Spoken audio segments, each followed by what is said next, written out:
Hello दोस्तों, आपका स्वागत है हमारे चैनल जीके मास्टर में। और आज हम लोग बात करेंगे बीपीएससी तृतीय चरण वैकेंसी कितने पदों पर आएगा। इसका ऑफिशियल नोटिस हमारे पास आ चुका है और इससे संबंधित जो विज्ञापन है वह कब जारी किया जाएगा। और इसका एग्ज़ाम आप सभी जान ही रहे हैं कि अगस्त 26 को होने वाला है। तो चलिए वीडियो शुरू करते हैं, ऑफिशियल अपडेट देख लेते हैं। इससे पहले अगर चैनल पर नए हैं तो प्लीज़ चैनल को सब्सक्राइब कीजिएगा, शेयर कीजिएगा और लाइक कीजिएगा, ऐसे ही अपडेट जानने के लिए सबसे पहले। और इसमें हम देखेंगे कि उम्र की गणना कब से होगा और कक्षा 1 to 5, 6 to 8, 9 to 10 और 11 to 12 में अलग अलग कितने पद होंगे, सभी का विस्तृत मतलब कि इसमें हम आपको ऑफिशियल नोटिस के साथ दिखाएंगे। तो देख लीजिए, यहाँ सबसे पहले हम लोग बात कर लेते हैं प्राथमिक का। तो प्राथमिक में यहाँ 70,000 पद सिर्फ प्राथमिक में आने वाला है। कैसे आएगा चलिए आपको बताते हैं ऑफिशियल प्रूफ के साथ। देख लीजिए, यहाँ यह ऑफिशियल डाटा है किसका, तो प्राथमिक टीचर वैकेंसी का, यानी कि बिहार में कितना पद खाली है इससे संबंधित यहाँ ऑफिशियल डाटा बिहार सरकार के द्वारा पेश किया गया था। कब, जब एसएलपी दायर किया गया था प्रथम चरण के समय और बीएड अभ्यर्थियों को जब न्याय दिलाना था तब बिहार सरकार ने एसएलपी दायर किया था। और उसमें बिहार सरकार ने बोला था कि हमारे पास 1.5 लाख पद है प्राथमिक का। देख लीजिए, यहाँ कहा गया था कि 1,50,000 total vacancy in the category of primary teachers in the state of Bihar, यानी कि जो बिहार में वैकेंसी है टीचर की, वह मतलब टीचर की नहीं, प्राथमिक टीचर की, वह 1.5 लाख अभी वैकेंसी खाली है, जिसमें हम 80,000 वैकेंसी मतलब 79,000 कुछ पदों पर था। यहाँ राउंड फिगर हम लोग लेते हैं प्रथम चरण के। तो यहाँ प्राथमिक में प्रथम चरण में 80,000 पदों पर वैकेंसी जारी किया गया था। और सरकार के द्वारा यहाँ बोला गया था, बिहार सरकार के द्वारा, कि हम फिर से यहाँ 70,000 पदों पर वैकेंसी निकालेंगे प्राथमिक का। तो हमें मतलब कि इसमें देने दीजिए, मतलब कि जो बीएड अभ्यर्थी हैं उन्हें लेने दीजिए। मतलब कि प्रथम चरण में हम फिर से प्राथमिक मतलब कि प्राथमिक विद्यालय में 70,000 वैकेंसी निकालेंगे। स्पेशल वह सिर्फ डीएलएड वाले के लिए होगा।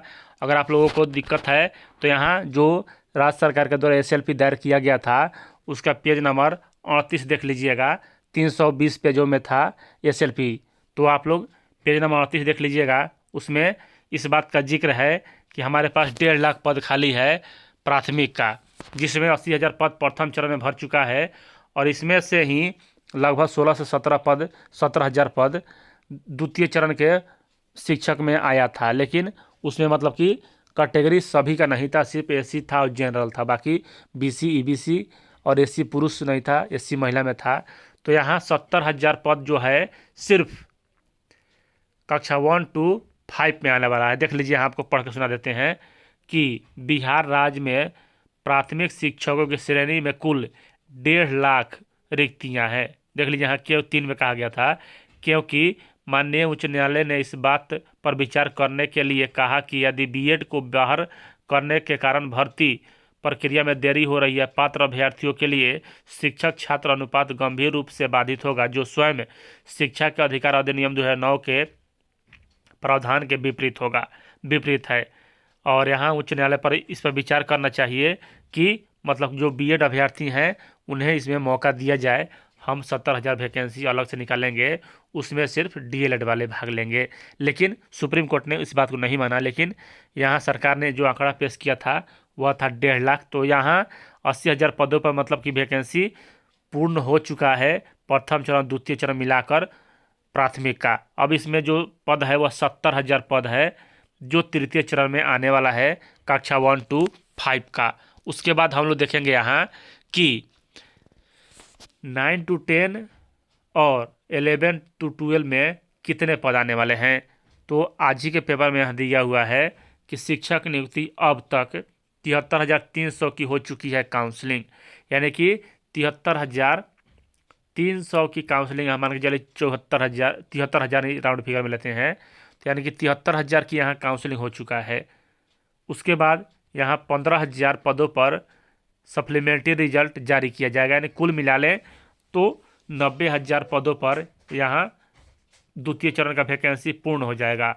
और इसमें जो कुल पद हैं वह जो पद है 1,22,000, तो यानी कि 32,000 यानी कि 30,000 पद इसमें और जुटेंगे। तो 70 और जो प्राथमिक का है वह 70, और इसका मतलब कि कक्षा 9 एंड 10 और 11 और 12 में 30,000 पद सिर्फ इसमें जुटेंगे। मतलब कि जो वैकेंसी जारी है उस पर बचा हुआ सीट है वह तृतीय चरण में जुटेगा 30,000। यानी कि आप समझ गए होंगे, फिर से आप एक बार हम कह देते हैं कि प्रथम मतलब कि वहाँ 1.5 लाख वैकेंसी खाली था, उसमें 70,000 वैकेंसी मतलब तृतीय चरण में आएगा, 80,000 वैकेंसी कंप्लीट हो चुका है। यहाँ द्वितीय चरण और प्रथम चरण, द्वितीय चरण में जो सीट खाली रहेगा 30,000 वह जारी होगा, मतलब कि तृतीय चरण में जुटेगा। अब यहाँ जो कुल पद हो गया यह 70,000 और 30,000, 1 लाख पद हो गया। उसके बाद यह तो मतलब कि अलग से पद हुआ, लेकिन एक और बताते हैं आपको, देख लीजिए। यहाँ गांव में रहकर पढ़ाना यहाँ के पाठक के द्वारा कहा गया था। हर वर्ष अगस्त में 50,000 शिक्षक होंगे बहाल, यानी कि यहाँ 50,000 कहा जा रहा है, तो यहाँ यह फ्रेश बहाली है। और यहाँ कक्षा 1 to 5, 9 to 10, 11th और 12 और 6 to 8 सभी को मिलाकर कहा जा रहा है। लेकिन यहाँ के पाठक सर को यह मालूम नहीं था कि कक्षा मतलब कि द्वितीय चरण में कितना सीट खाली होने वाला है। यह फ्रेश बहाली के लिए बोले थे कि हम स्पेशल बहाली निकालेंगे 50,000। हो सकता है यह बहाली 1 लाख भी हो जाए, क्योंकि आपको बता दिए हैं कि प्राथमिक में 70,000 पद खाली है, छात्र शिक्षक अनुपात बराबर करना है। तो यहाँ 1.5 लाख पद हो गए।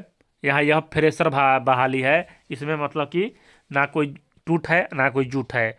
और यहाँ 70,000 PRT का आएगा, यानी कि प्राथमिक का, और 30,000 द्वितीय चरण का आएगा, और 50,000 यह पद होगा जो 1 to 5 और यहाँ 6 to 8 और 9 to 10, यानी कुल मिलाकर यहाँ 1.5 लाख पदों पर वैकेंसी आने वाला है तृतीय चरण में।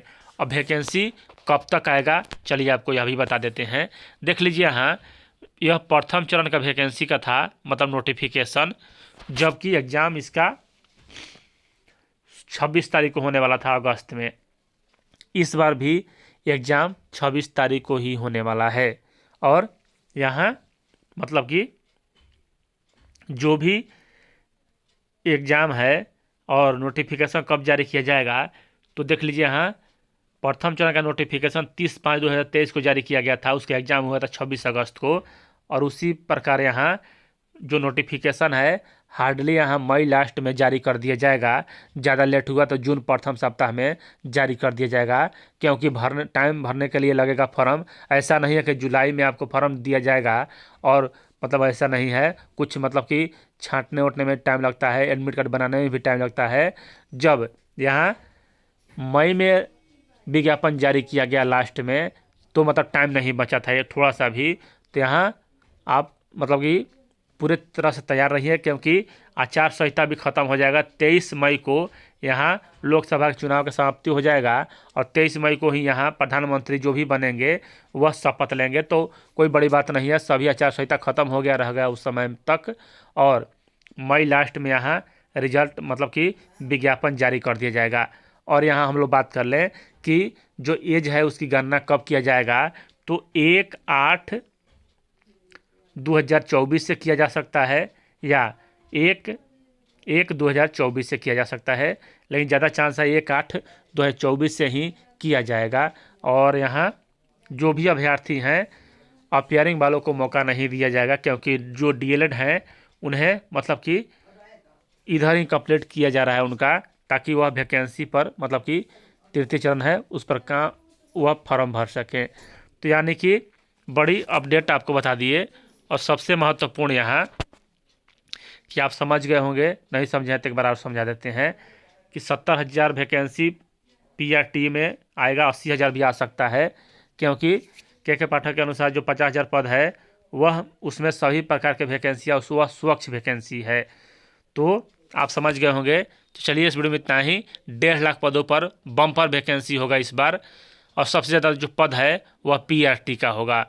और जो यहाँ 3 चांस का रोल है वह रहेगा ही, क्योंकि अभी तक ऑफिशियल अपडेट इस पर नहीं आया है, आंदोलन नहीं होगा, तब तक इस पर कुछ भी कहना संभव नहीं है। तो चलिए, जो भी अभ्यर्थी हैं अपने तैयारी में जुटे रहें, क्योंकि इस बार जो कट ऑफ है वह बहुत हाई जाने वाला है, क्योंकि 2 चरणों में तो टाइम नहीं मिला अभ्यर्थियों को, इस चरण में टाइम मिल गया है।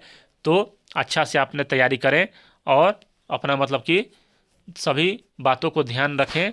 और सबसे ज़्यादा यहाँ जो पद आने वाला है वह कक्षा 1 to 5 का रहेगा, 80 से 90 हज़ार, और पूरे जो पद रहेंगे 1.5 लाख पद रहेंगे यहाँ तृतीय चरण में। तो चलिए, आप लोग तैयारी में जुटे रहें। इस चैनल पर भी आपको जल्द तैयारी कराया जाएगा, और पल पल की अपडेट जानने के लिए आप लोग जुड़े रहें।